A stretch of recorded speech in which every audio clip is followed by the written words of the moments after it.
Pati rin yung mga dumadaan dito, yung mga naglalakad. Grabe yung pinagbago dito sa Carriedo. Tingnan mo tong bangketa. Dati, puno ito ng mga basura. May mga barong-barong pa dyan. Tapos, etchas na panghi pa yung poste nito. Ngayon, turahan na at maliwalas na yung bangketa. Dito rin sa Carriedo, di ba dati yung kalsada niyan, halos puno ng mga vendor. Akala nga ng iba, may daanan pa ba yung mga tao dito? Pero after ng pagkaupo ni Yorme, pinalinis ito at ang maganda ngayon, na-maintain yung kaluwagan ng kalsada. Alright, nandito na tayo sa Manila City Hall ngayon. So, puspusan na rin yung paghukay ng mga burak na backhoe. Papunta natin ng Carriedo, Manila at ito na po yung pag-update natin ulit. Doon kasi sa sidewalk papunta sa LRT station, alam niyo ba dati na parang squatter area? Puno ng mga kubol-kubol, tapos yung mga basura. And then yung area na yung ginagawang CR yung poste. Kaya pag dumaan yung mga commuters yan, nakismayado sila. Sobrang lakas ng amoy, no? So ito naman yung sa Manila Loton Underpass. Isinaayos na rin. Actually yung mga flashing dito kabayan talagang kanyan. Mini-maintain talaga. Yung flashing na may quality, may kasamang sabon, at talagang natatanggal yung mga libag naman.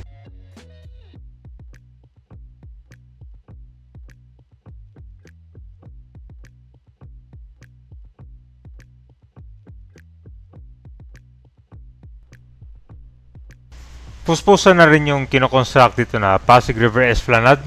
Ito yung phase 4 na magkoconnect na yan may Arroceros Park. So doon magkakaroon ng malaking development. Kaya abang-abang ito. Ito na siya ngayon, no? Nakalampas na dito sa may MacArthur Bridge. Wow! Malinis na. Tapos napinturahan na rin tong plant box. Dati dito, sobrang dugyot. Puno to ng mga basura. Ang gandang tingnan, no? Wala na mga kalat. Papunta to ng Carriedo. Papunta ang kwanto sa Quiapo, Simbahan.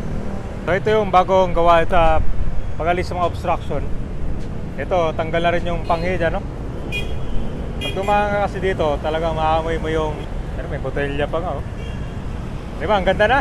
Ito yung nireport ng concerned citizen. Dito kasi kapag dumaan sila kabayan, talagang madidismaya ka. Ginawa siyang CR. Diba? Ngayon, malinis na. Pero nag-iwan pa ng mga bote, oh. Pakaunti na lang. Pero overall, malaki yung progress. Napinturahan na rin tong plant box. Ang ganda na. Wala na mga kwan dito. Yung mga street dweller, oh.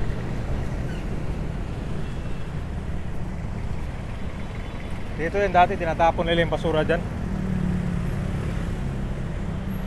Parang naging kwan nga to, eh. Parang naging squatter area nga to dito, eh. Diba, ang ganda, tingnan kapag malinis, oh. Tingnan mo itong kwan dito, oh. Binaboy, oh. Napuno ng mga sulat.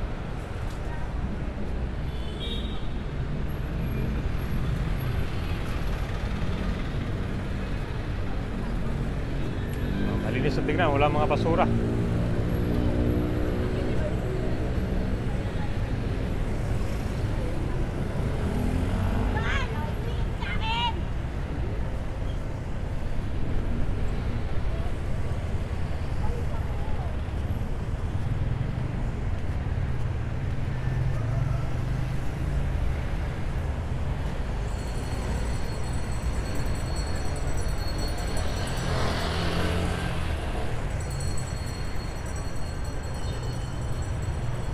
Guys,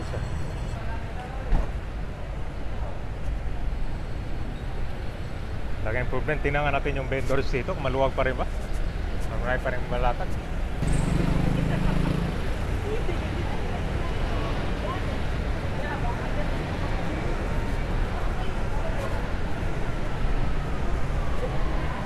Oh? Di yung kabayan. Dito kasi hindi lang mga vendor ang naghahanap buhay dito. Pati rin yung mga dumadaan dito, yung mga naglalakad.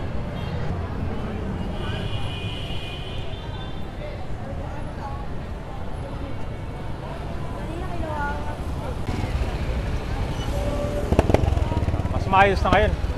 Wala sila sa Carriedo. Okay. Hungarian. Ako itong Hungarian dito eh.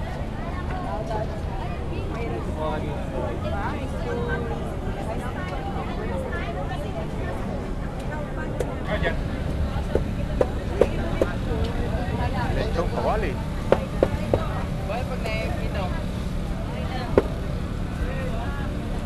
Ito yung inap.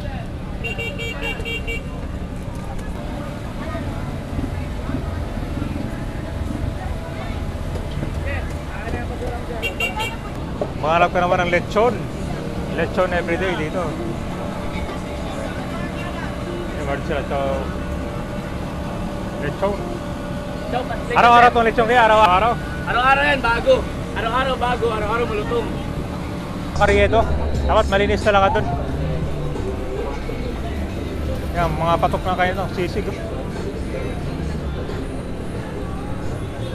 So mga pangmasa kabayan, talagang ito yung hinahanap ng pagkain dito. O diba ito, papuntang kwanto sa simbahan.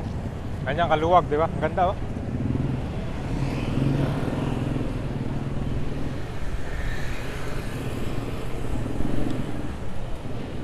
So kabayan, nagbabantay yung kwan dito, horse ano. Talagang hindi ka makaporma dito, maglatag.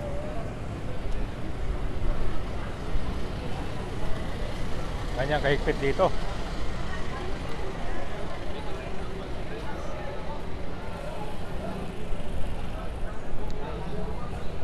Karyedo kasi mabuhay lane. Ito yung non-negotiable, bawal latagan dito.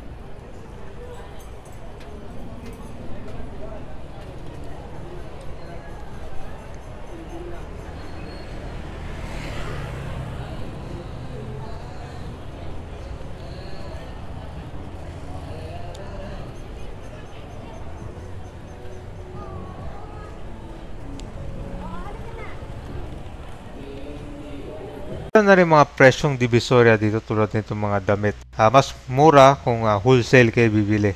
So meron mga 100, 200. Ito talagang quality na rin yung mga damit dito. Sa murang halaga ay marami na kayo mabibili. Dito pa lang pwede na kayo mag-shopping. Oh. Parang kundi nga presyong divisoria nga siya.